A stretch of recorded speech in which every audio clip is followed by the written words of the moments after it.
August 10th, 1940. 11:47 p.m., New Guinea. Technical Sergeant James McKenna stood alone in a dark maintenance hangar holding a 6-inch piece of piano wire. His hands were shaking, not from fear of the Japanese, but from what he was about to do. In 7 hours, Lieutenant Robert Hayes would climb into his 38 Lightning and fly straight into 18 Japanese Zeros. Hayes was 23 years old, a farm boy from Iowa. 6 combat missions, 0 kills. Everyone knew what that meant. McKenna had watched 17 American pilots die in the past 6 weeks. Watched them taxi down the same runway, disappear into the Pacific sky, and never come back. The ones who did return came back in body bags. The official reports always said the same thing: pilot error. But McKenna knew the truth. The problem wasn't the pilots. It was a 3/8 inch slack in the control cables. Invisible to inspectors, impossible to measure on the ground, but deadly when a Zero got in your tail at 8,000 feet. When an American pilot pulled the stick to turn, there was a half-second delay before the airplane responded. Half a second. In a dogfight, that's the difference between shooting and dying. The Japanese Zero could turn inside the P-38 every single time. American pilots would pull hard, feel the stick respond, think they were turning, then realize the airplane was still flying straight. By the time the control surfaces finally moved, the Zero was already firing. McKenna had reported this to the engineering officer 2 months ago. The response? Cable tension is within factory specifications. Changing it would void the aircraft warranty. Field mechanics do not have authorization to modify flight control systems. That requires approval from Lockheed in California. California, 7,000 miles away. Meanwhile, American boys were dying every single day. 4 days ago, it was Lieutenant David Parker, Hayes's best friend and wingman. They'd gone through flight school together in California, flew together, drank together, talked about what they'd do after the war. Parker was engaged, showed everyone a photograph of his fiancée back in Michigan, said they were getting married as soon as he got home.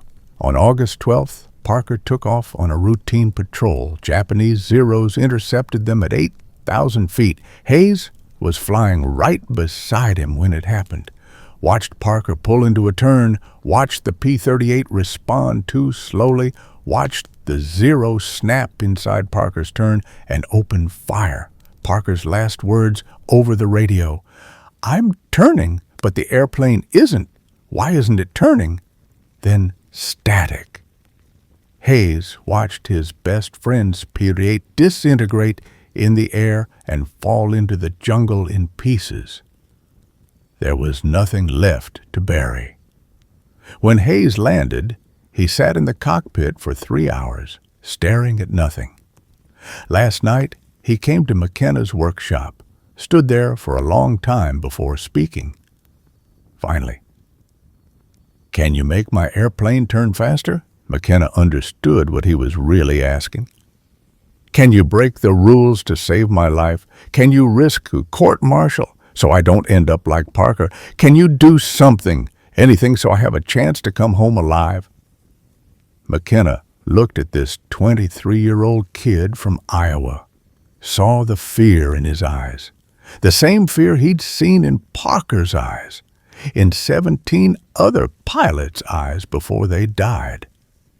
He thought about regulations, about factory specifications, about Lockheed engineers 7,000 miles away while American boys burned alive over the Pacific. And he said yes. But if anyone finds out, I'll be court-martialed, probably dishonorably discharged, maybe prison. Hayes looked him dead in the eye. Then we won't tell anyone. That's why McKenna was here now, alone in a dark hangar at midnight, holding piano wire from a wrecked aircraft. This wire would take 8 minutes to install. If it worked, Hayes might survive tomorrow. If it didn't, Hayes would die screaming into the radio that his airplane wasn't responding. And if anyone discovered what McKenna had done, his career was over. McKenna walked to Hayes's P-38, climbed onto the wing, opened the access panel. His hands stopped shaking. 8 minutes. One modification, and if it failed, Hayes would be dead by sunset. 12:23 a.m. August 10th, McKenna's hands were bleeding from piano wire. Sharp edges, where he'd cut it from the wrecked aircraft, slicing through his work gloves with every bend. He didn't stop. 37 minutes now. The modification should have taken 8.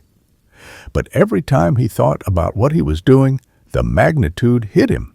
If this worked, Hayes survived. If it didn't, Hayes died. And if anyone discovered it, McKenna went to prison. Modifying flight control systems without engineering approval violated at least 4 articles of the Uniform Code of Military Justice. The engineering officer had made that perfectly clear. McKenna looked at the piano wire in his bloody hands. 6 inches long, bent into a Z shape, weighing maybe half an ounce.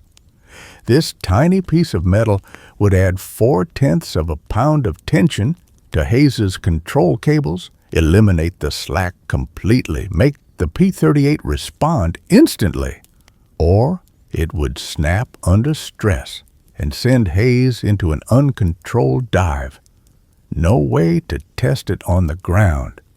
The slack only showed up under combat G-forces, when a pilot was pulling hard in a turn, when his life depended on the airplane responding right now. That's when they'd find out if McKenna's modification worked, or if it killed Hayes faster than the Japanese could. McKenna installed the tensioner, tightened the connections, checked the cable routing 3 times. At 1:04 a.m., he closed the panel, climbed down, stood back.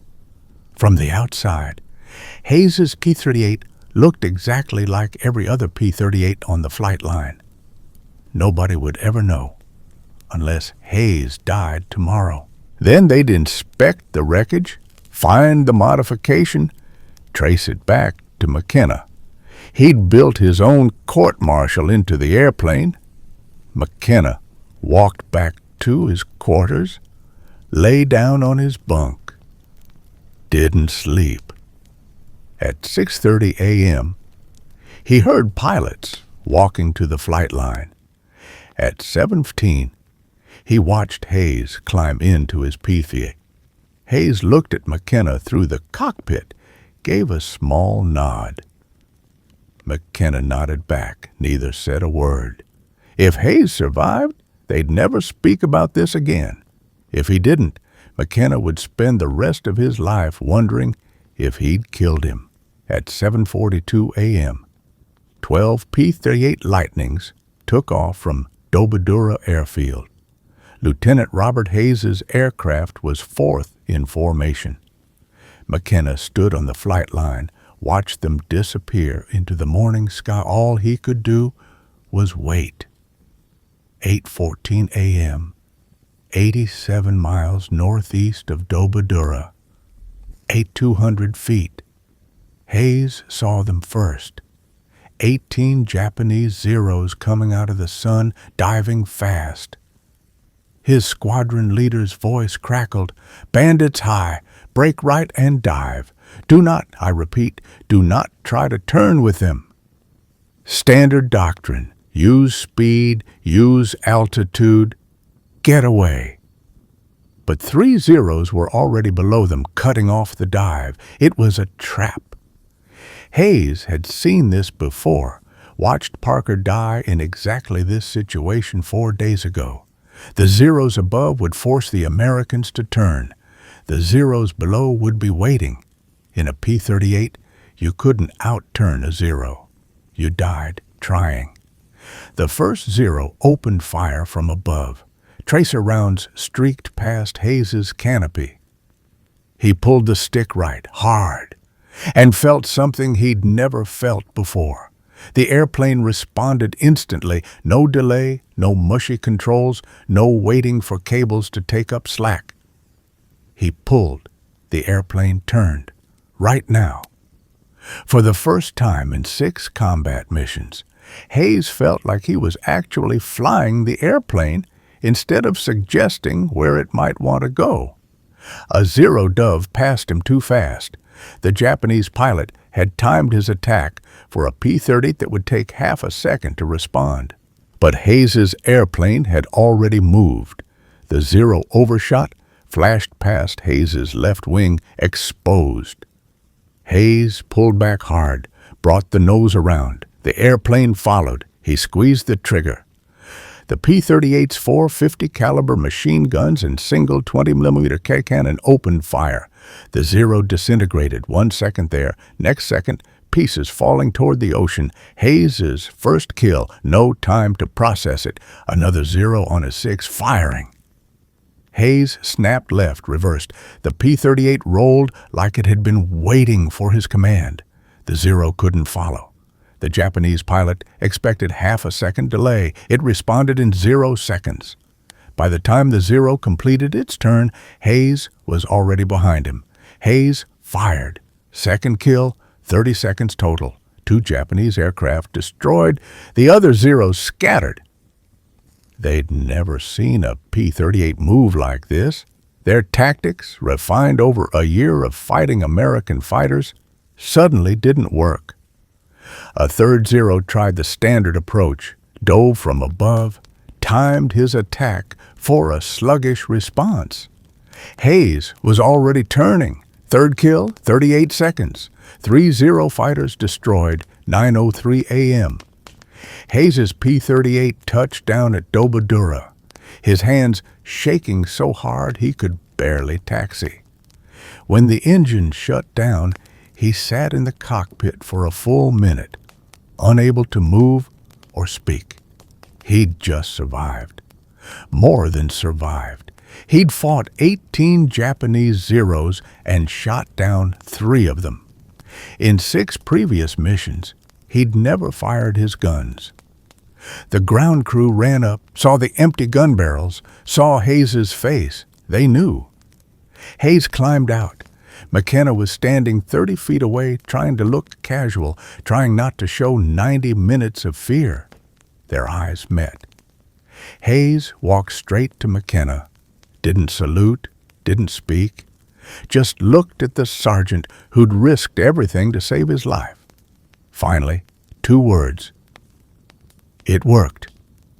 McKenna felt something break inside his chest. Relief, fear, pride, guilt all at once. He'd broken rules, violated regulations, risked court-martial, and saved a man's life. Hayes was still standing there. Then Captain Mitchell saw the whole thing from 15,000 feet. He's going to ask you what you did to my airplane. McKenna's blood went cold. If Mitchell asked, McKenna would have to lie or admit to the modification. Either way, career over. Hayes saw the fear. Don't worry. I told him you didn't do anything. Told him I got lucky. But I need you to do the same thing to his airplane. He's not asking, Sergeant. He's ordering. And he's not the only one. Hayes looked back at the other 11 P-38s landing. Every pilot in this squadron watched me shoot down 3 Zeros in 40 seconds. They're going to want to know why their airplanes don't fly like mine. And when they find out, they're all going to want the same thing. McKenna looked at Hayes's P-38, at his own bloody hands, at 11 other aircraft taxiing toward them. He'd started something he couldn't stop. August 20th, roughly 3 days later. McKenna had modified 9 aircraft, Captain Mitchell's first, that same afternoon. By the 3rd day, word had spread through the entire squadron.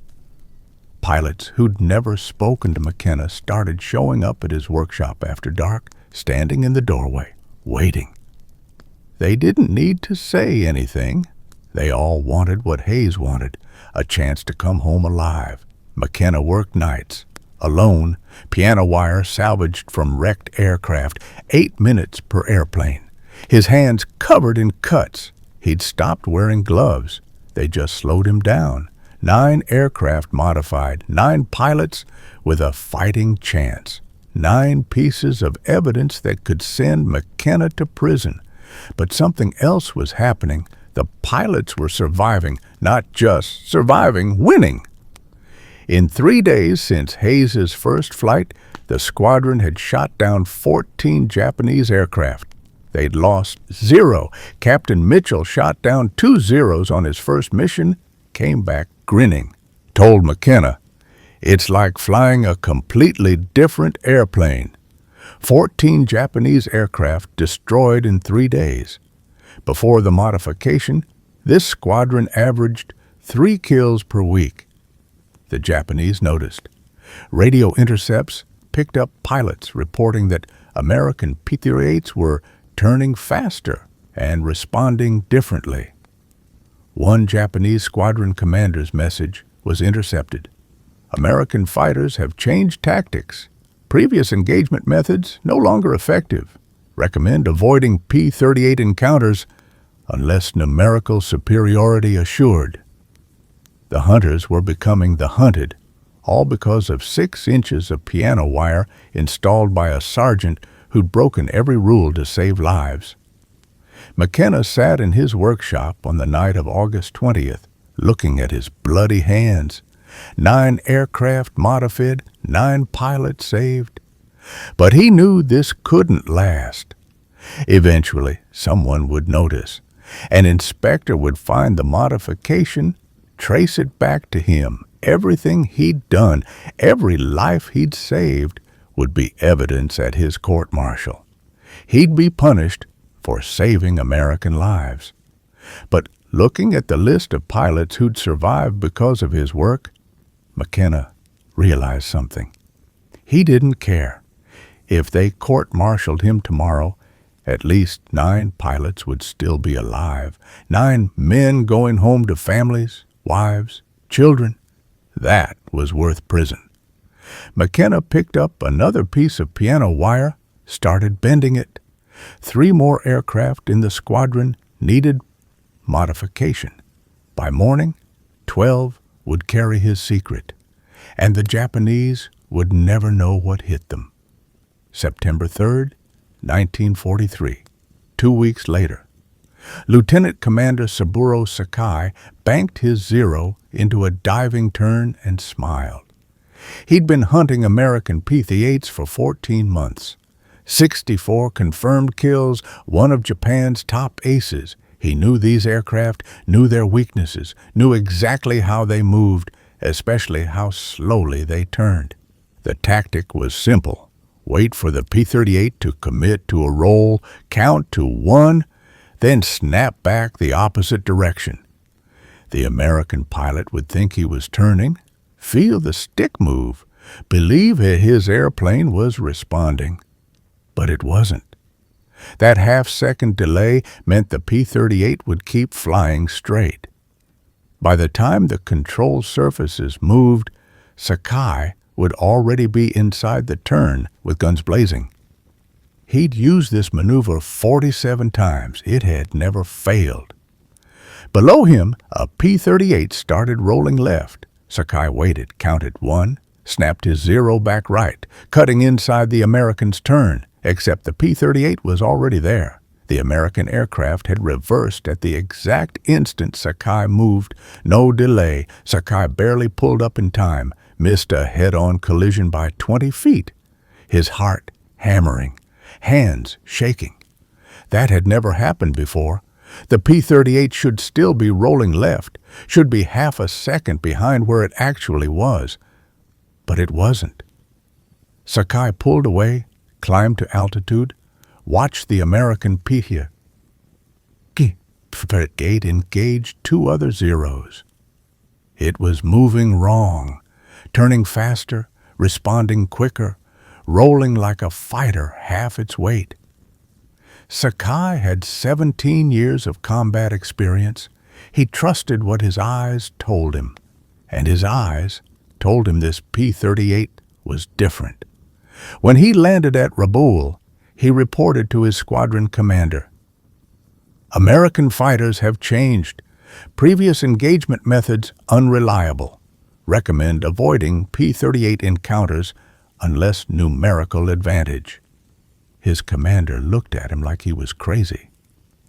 "You're Saburo Sakai. 64 kills. You're telling me you can't beat one American fighter?" Sakai met his eyes. "I'm telling you the Americans have changed something, and we need to figure out what before more of our pilots die." September 5th, 1943, Dobodura Airfield. While Sakai was reporting to his commanders, McKenna had lost count of how many aircraft he'd modified, at least 40, maybe more. It wasn't just his squadron anymore. Word had spread to other units, mechanics from the 8th Fighter Squadron, the 9th, the 80th.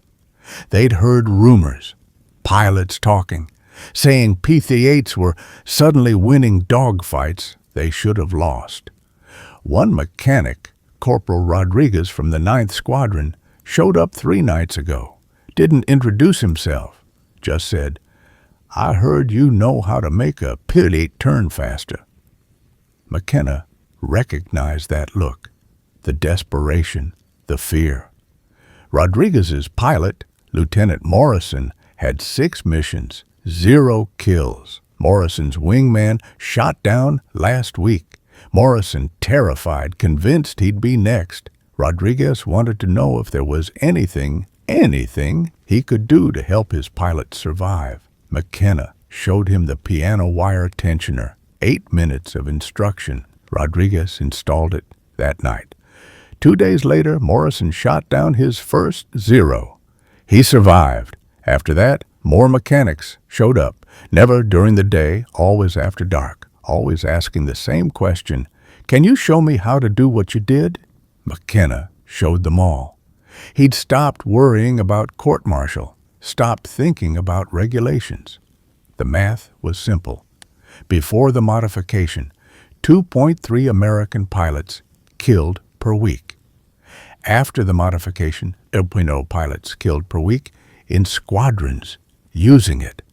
The modification was saving lives. But McKenna knew what was coming. You can't modify 40 P-38s without someone noticing, especially when they suddenly start winning every dogfight. September 12th, 1943, Intelligence Office. Captain Richardson stared at combat loss reports, trying to make sense of numbers he'd been tracking for 18 months. July. American P-38 squadrons in New Guinea averaged 14 combat losses per month. August, 12 losses. September, so far, 1 loss, not per squadron, 1 loss total across the entire theater. At the same time, Japanese losses had spiked. July, 21 confirmed kills per month. August, 34. September 62, and the month wasn't even half over. Something had changed. Richardson pulled individual combat reports, read them carefully. The language was consistent across dozens of pilots. Aircraft responded better than expected during evasive maneuvers. Controls felt more responsive. Successfully completed turning engagement that would normally be inadvisable. Richardson was smart. He'd been analyzing air combat for 2 years. Pilots don't suddenly get better at the same time across multiple squadrons. Aircraft don't spontaneously improve performance. Something had been changed. He walked to the maintenance area, found Major Hewitt. "I need maintenance logs for all TAs that flew combat missions in the past 3 weeks. Hewitt looked nervous. "Why?" "Because our pilots are suddenly winning dogfights they used to lose, and I want to know why." Hewitt's hesitation told Richardson everything. "What did your mechanics do to the aircraft?" Hewitt sighed. "You need to talk to Technical Sergeant McKenna." September 13th, 1943, McKenna's workshop. McKenna had known this moment was coming since the day he modified Hayes's aircraft. You can't save 40 pilots' lives without someone asking questions. Captain Richardson walked in at 800 hours. McKenna stood at attention. "Richardson, at ease, Sergeant. I'm not here to arrest you. I'm here to understand what you did." McKenna relaxed slightly. Richardson continued. 3 weeks ago, our kill ratio was roughly even. Now, we're killing Japanese fighters at 4-1. We've had 1 combat loss in 3 weeks. What changed?" McKenna looked at the intelligence officer, tried to read his expression, couldn't. This was it. He could lie, deny everything, or tell the truth and accept court-martial. McKenna made his choice. "I modified the control cables, sir, added a tensioner to eliminate slack, makes the aircraft respond faster." Richardson's expression didn't change. "How many aircraft?" 43, sir." "Were you authorized?" "No, sir." "Do you understand that modifying flight control systems without engineering approval violates military regulations?" "Yes, sir." "The penalty?" "Court-martial, sir. Possibly dishonorable discharge." Richardson nodded slowly, then asked the question McKenna wasn't expecting. "How many American pilots do you think you've saved?" McKenna met his eyes. "Before I started, we were losing 2.3 pilots per week. In 3 weeks since, we've lost 0 in squadrons using the modification. I estimate 40 to 50 American lives." Richardson was quiet for a long moment. "I'm going to file a report. It'll go up the chain. Engineering officers will inspect your modification. Lockheed might get involved. You're probably going to face discipline." McKenna nodded. "I understand, sir." Richardson turned to leave, stopped at the door, turned back. "For what it's worth, Sergeant, thank you." Then he was gone. September 27th, 1940.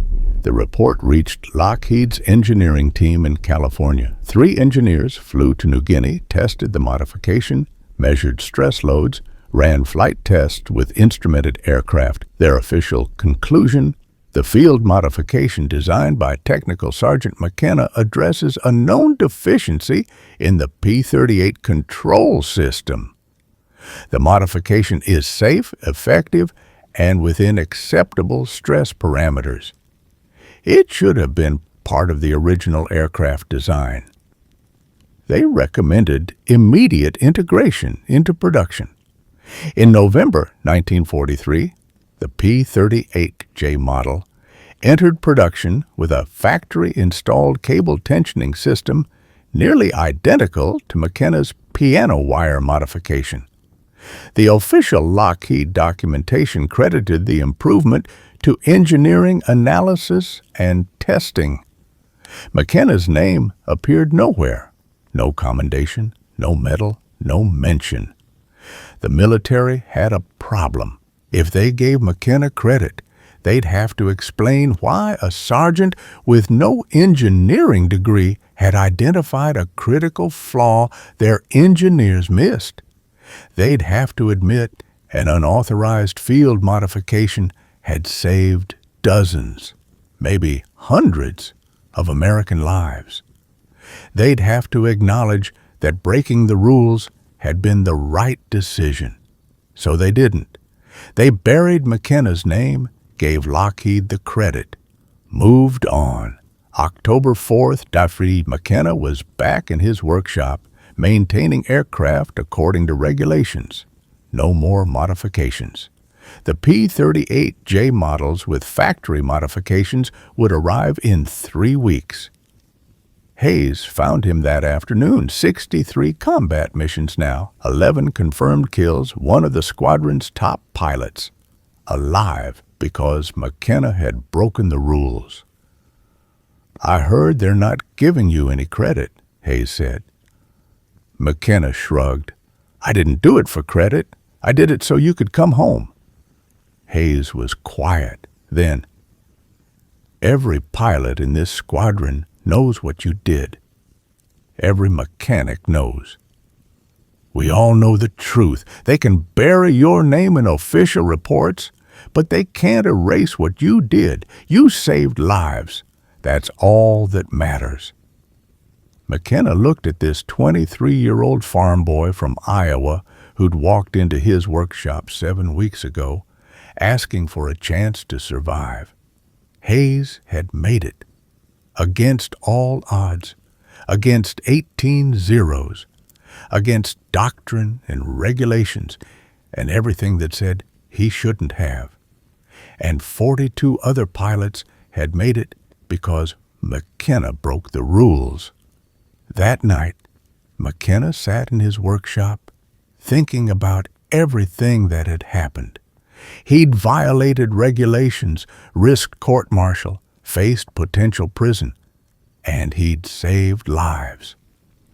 The military could bury his name, give Lockheed credit, pretend a sergeant from Ohio hadn't identified a critical flaw their engineers missed. But McKenna knew the truth, and so did every pilot who survived because of his work. 42 pilots, 42 families, 42 men who would see home again. The Pentagon could bury his name, but they couldn't bury that. August 7, 1983, 40 years later. Robert Hayes stood in his driveway in Cedar Rapids, Iowa, holding a phone, hands shaking. Not from age, he was 63 and still worked his own farm, but from emotion. Every year on this date, Hayes made the same phone call to the man who'd saved his life 40 years ago. The phone rang twice. A familiar voice. "McKenna's garage." Hayes smiled. "Jimmy, it's Bob Hayes." A pause. "Bob, it's that day again, isn't it?" "Yeah, 40 years. 40 years since Hayes had climbed into a P-38 Lightning with a secret modification and shot down 3 Japanese Zeros in 38 seconds. 40 years since Technical Sergeant James McKenna had risked court-martial to save his life. Every year, Hayes called to say thank you. Every year, McKenna said it wasn't necessary. Every year, Hayes called anyway. They talked for 20 minutes about families, grandchildren, the weather, things that didn't matter. What mattered had been said 40 years ago in 2 words. It worked. Before hanging up, Hayes said what he always said. "You saved my life, Jimmy. I wouldn't be here without you." And McKenna said what he always said. "You would have figured something out. You were a good pilot." They both knew that wasn't true. Without the modification, Hayes would have died like Parker, like 17 other pilots in 6 weeks. But McKenna would never take credit. 23 years passed. June 3rd, 2006, Long Beach, California. James McKenna died at age 88 in a nursing home 3 miles from the garage he'd owned for 42 years. His obituary in the Long Beach Press-Telegram mentioned service in World War II as an aircraft mechanic, a Purple Heart, ownership of McKenna's garage from 1948 to 1990. Survived by 3 children and 7 grandchildren. The obituary did not mention the piano wire tensioner, the 43 P-38 Lightnings modified, the 80 to 100 American pilots' lives saved, or that Lockheed had incorporated his design without credit. It did not mention he'd changed how American fighters flew in World War II, because officially he hadn't. Military records showed Lockheed engineers had corrected the P-38 control cable issue through standard engineering analysis. McKenna's name appeared nowhere, not in official reports, not in engineering documentation, not in history books.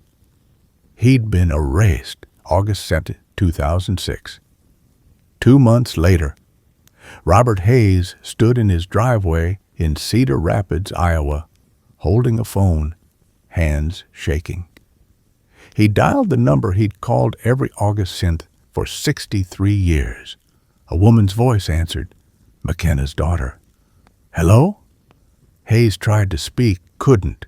Finally, this is Robert Hayes. I'm calling to pay my respects. Your father saved my life. A pause. You're the pilot. Dad talked about you. Tears on Hayes's face. I called him every year, every August 10th, to say thank you. I wanted you to know what your father did. McKenna's daughter was quiet. Then, I know. He kept a photograph in his workshop. A young man standing next to a Pete. Dad said that was Lieutenant Hayes. Said you flew 63 combat missions and made it home. He was proud of that.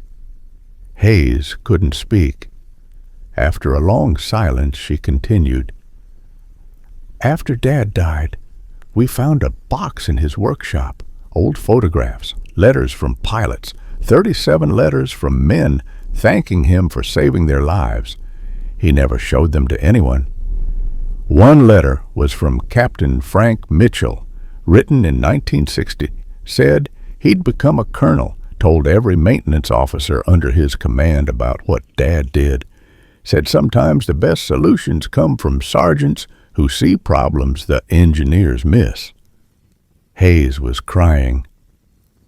Your father deserved the Medal of Honor, at least some recognition. They erased him from history. McKenna's daughter was quiet. Then, Dad didn't do it for medals. He did it so you could come home. That's all he ever wanted. 19 years passed. November 14th, present day. Long Beach, California. McKenna's garage still stands on Pacific Coast Highway under a different name, different owner. But in the back office, there's a photograph on the wall, black and white, faded, creased. A young man in coveralls standing next to a P-38 Lightning. The date on the back, August 1943, New Guinea. Most customers don't notice it, but sometimes an elderly man will walk in, look at that photograph, stand there for a long time, and if you ask, they'll tell you a story about a sergeant who saved their father's life, about a modification that officially never existed, about a man who broke the rules because the rules were killing American boys. The military wanted you to forget James McKenna, wanted you to believe Lockheed engineers fixed the P-38 through standard procedures. They buried his name, erased his contribution, pretended he didn't exist. But they couldn't erase the truth. Robert Hayes remembered. Frank Mitchell remembered. 43 pilots who flew modified P-38s remembered. The mechanics who learned from McKenna remembered. And they told their children, who told theirs. The military can control official records. They can't control memory. This is how real innovation happens, not through official channels or engineering committees or procurement offices, but through sergeants who see problems and fix them, mechanics who care more about saving lives than following rules, Men who risk everything because they know the difference between regulations and right. James McKenna never received official recognition, but he saved between 80 and 100 American lives. He changed how American fighters flew in World War II. With a 6-inch piece of piano wire and 8 minutes of work, every August 10th, somewhere in America, an elderly veteran remembers, picks up the phone, calls someone to say thank you for a modification that officially never existed, for a sergeant whose name appears in no records, for a man who broke the rules to save their father's life. That's James McKenna's legacy. Not medals or recognition or official credit, lives saved. 42 pilots, 42 families, 42 men who saw home again. The Pentagon could bury his name, but they couldn't bury that.